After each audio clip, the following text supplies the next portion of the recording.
تاکہ ہمیں پتہ چلے کہ کس موضوع پر کون سا گیت یا پھر کون سی کہانی ہے۔ ان سب کو الگ الگ تحریر کرنا اور ترتیب دینا۔ تحقیق شدہ زبانی وسائل کی نشر و اشاعت، یعنی کہ اب جو بھی ہمیں لوک گیت ہو گئے، لوک کہانیاں ہو گئے، قصے ہو گئے، جو بھی ہمیں حاصل ہوا ہے ان کی تحقیق کرنا، اور اگر یہ تحقیق کی بنا پر صحیح ثابت ہوتے ہیں تو ان کی نشر و اشاعت کی جاتی ہے۔ جیسے ہمیں دیکھنے کو ملتے ہیں پنچ تنتر کی کہانیاں، یا پھر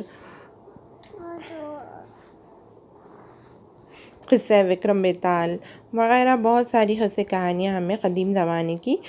آج کل دیکھنے کو مل جاتی ہیں۔ کارآمد ترتیب، سماجی علوم، سماجی عمرانیت، اساطیر اور لسانیات، کتب خانوں کا انتظام، تاریخ اور طریقۂ تحقیق، تحقیقی تحریر، یعنی کہ ان زبانی ماس کو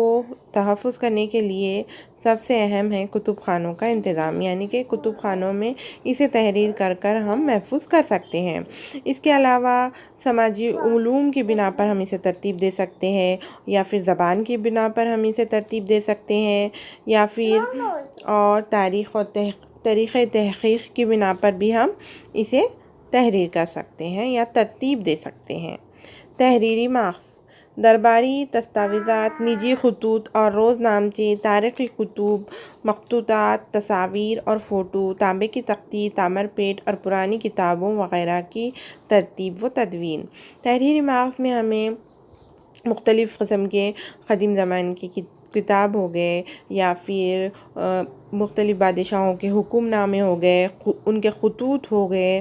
یا پھر بہت ساری جرنلز ہو گئے، یا سکے بھی اہم تحریری ماخذ مانے جاتے ہیں، یا پھر جو بھی ہمیں ان کی لکھی ہوئی تختی مل جاتی ہے، جیسے تانبے کی تختیوں پہ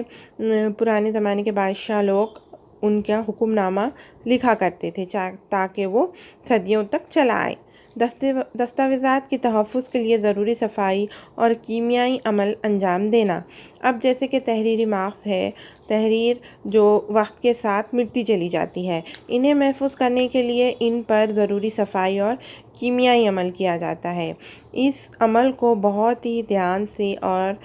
بہت ہی ہینڈل وتھ کیئر، یعنی کہ بہت ہی کیئرفلی کیا جاتا ہے، اور اس پر کیمیائی عمل بھی انجام دیا جاتا ہے تاکہ اس کی جو لکھاوٹ ہے وہ کبھی نہ مٹے۔ دستاویزات کی تاریخی قدر متعین کرنا، یعنی کہ دستاویزات کی تاریخی قدر، یعنی کہ یہ دستاویزات کتنے سال پرانے ہیں یا پھر یہ کب لکھے گئے ہیں، اس طرح اس کی قدر متعین کرنا۔ اہم دستاویزات کی نشر و اشاعت، اب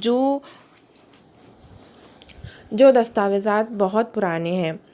اور مگر بہت زیادہ اہم مانے جاتے ہیں، ان کی نشر و اشاعت کرنا تاکہ عام لوگ بھی ان دستاویزات کو جانیں۔ مرتب شدہ ادب اور تحقیقی نتائج کی نشر و اشاعت، اب پرانے زمانے میں جو ادب چلا آ رہا ہے، یعنی کہ لٹریچر،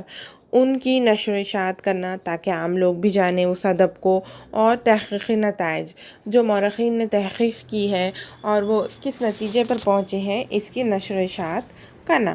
کارآمد ترتیب، براہمی، موری، فارسی جیسے رسم الخط اور ان کی ارتقاء کی زمانی ترتیب کا علم، تاریخی عہد کا سماجی ڈھانچہ اور روایت، ادب اور ثقافت، حکومتی انتظامات وغیرہ کی بنیادی معلومات۔ براہمی، موری، فارسی جیسے رسم الخط اور ان کے ارتقاء کی زمانی ترتیب کا علم، یعنی کہ پچھلے زمانے میں براہمی، موری، فارسی، ان زبانوں میں ہی آفیشیل ڈاکیومنٹس، یعنی کہ بادشاہوں وغیرہ اپنے اہم کام انہی زبانوں میں لکھا کرتے تھے، جس کی وجہ سے ان زبانوں کا علم ہونا بہت زیادہ ضروری ہے۔ تاریخی عہد کا سماجی ڈھانچہ اور روایت، ادب اور ثقافت، حکومتی انتظامات وغیرہ کی بنیادی معلومات، یعنی کہ جس بھی عہد، یعنی جس بھی دور کا ہم تحقیق کر رہے ہیں اس دور کے بارے میں ہمیں تفصیلاً معلومات ہونی چاہیے، جیسے کہ وہاں کا سماجی ڈھانچہ کس طرح کا تھا، اس دور میں کس طرح کا ادب ثقافت چل رہی ہوگی، وہاں کی حکومت کس طرح کی تھی، اور حکومتی انتظامات کے بارے میں تفصیلاً معلومات حاصل کرنا ضروری ہے۔ مختلف طرز مصوری یعنی کہ پینٹنگز، طرز سنگ تراشی یعنی کہ جو مورتیاں وغیرہ بنائی جاتی ہیں، اور ان کے ارتقاء کی زمانی ترتیب کا علم، یعنی کہ کس دور میں کس طرح کی پینٹنگ کا فن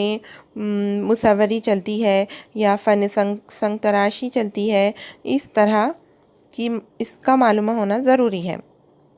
کاغذات کی قسمیں، روشنائی اور رنگوں کا علم۔ اب تحریری مارکس میں کس زمانے میں کس طرح کا کاغذ استعمال کیا جاتا ہے، اور کس طرح کی قلم کے لیے کس طرح کے رنگوں کا استعمال کیا جاتا ہے، کون سا رنگ کس سے بنا ہوا ہے وغیرہ، سب کا علم حاصل ہونا ضروری ہے۔ کندہ تحریر کے لیے استعمال کیے گئے پتھروں اور دھاتوں کے متعلق معلومات۔ اب یہاں پر کس تاریخی عہد میں کس طرح کے پتھروں کا استعمال کیا گیا ہوگا، یا پھر مختلف دھاتوں پر مختلف طریقے سے لکھائی کی جاتی تھی، ان سب باتوں کا معلوم ہونا ضروری ہے۔ دستاویزات کی صفائی اور تحفظ کی خاطر درکار کیمیائی عمل کے لیے ضروری آلات اور کیمیائی مرکبات کی معلومات۔ اب دستاویزات کی صفائی کرنا بہت ہی مشکل ہے، اسی لیے ان کون سے دستاویزات پر کس طرح کا کیمیائی عمل کرنا ہے، ان کی صفائی کس طرح سے کرنی ہے تاکہ ان پر لکھی ہوئی تحریر نہ مٹ سکے،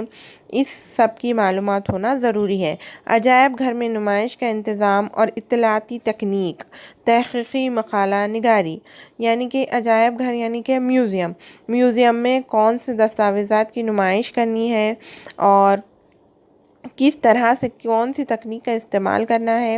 وغیرہ۔ تحقیقی مقالہ نگاری یعنی کہ ان سب پر ریسرچ کر آپ جو بھی جرنل یا میگزین شائع کریں گے، ان سب کا اس میں نچوڑ ہونا چاہیے۔